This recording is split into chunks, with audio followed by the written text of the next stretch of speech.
দেখো গাইস, তাহলে আমি এখানে ভাত বসিয়ে দিয়েছি আর এখানে দেখতে পাচ্ছ কড়াতে তেল দিয়ে দিয়েছি।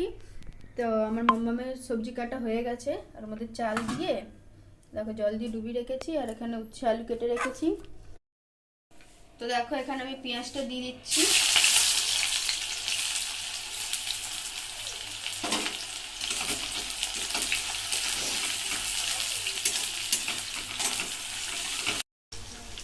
তো দেখো এখানে পেঁয়াজটা লাল হয়ে গেছে। উচ্ছে আর আলুটা আমি আজকে একসাথেই ভাজবো, না তো আগে উচ্ছে ভেজে নিই তারপরে আলুটা দিই, কিন্তু দুটোই আজকে একসাথেই ভাজবো। তোমরা এখানে দেখতেই পাচ্ছ উচ্ছে আলু ভাজা হয়ে গেছে আর এখানে ভাতও ফুটে গেছে। ডালটা আমি রেডি করে নিয়েছি। ডাল ধুলাম, ধুয়ে নুন হলুদ দিলাম, টমেটো কেটে দিলাম। তোমরা কীভাবে ডাল, আমি এখানে ডাল বসিয়ে দিয়েছি আর এখানে উচ্ছে আলু ভাজাটা বের করে নিয়েছি।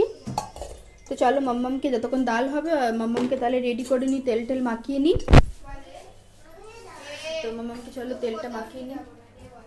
তোমরা দেখতেই পাচ্ছ আমার চান হয়ে গেছে, সমস্ত কাজও হয়ে গেছে। আর মিঠি বাবু ঘরে নেই, তোমরা দেখতেই পাচ্ছ। তো মিঠি বাবুকে আমি ছাদে পাঠিয়ে দিয়েছি যেন একটু রোদ্দুর হয়েছে বলে। দেখো আমাদের এখানে রান্না হয়ে গেছে আর ফাইনালি আমি রেডি হয়ে গেছি, দেখতেই পাচ্ছ। তো চলো এবার যাই, আমি মাম্মামকে খাওয়াতে যাব। ওরা দুজন ছাদে আছে, দেখি ছাদে কি করছে। চলো ছাদে।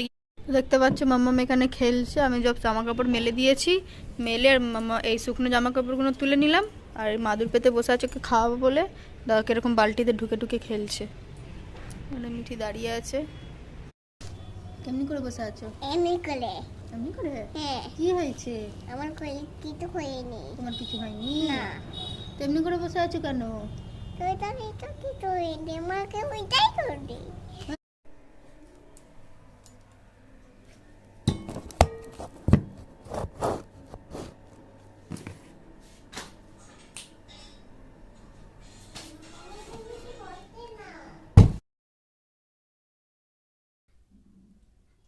আমি এখনো বসে আছি, রান্না করিনি। তো যাচ্ছি রান্না করতে। এখন বাজে 10টা বাজে।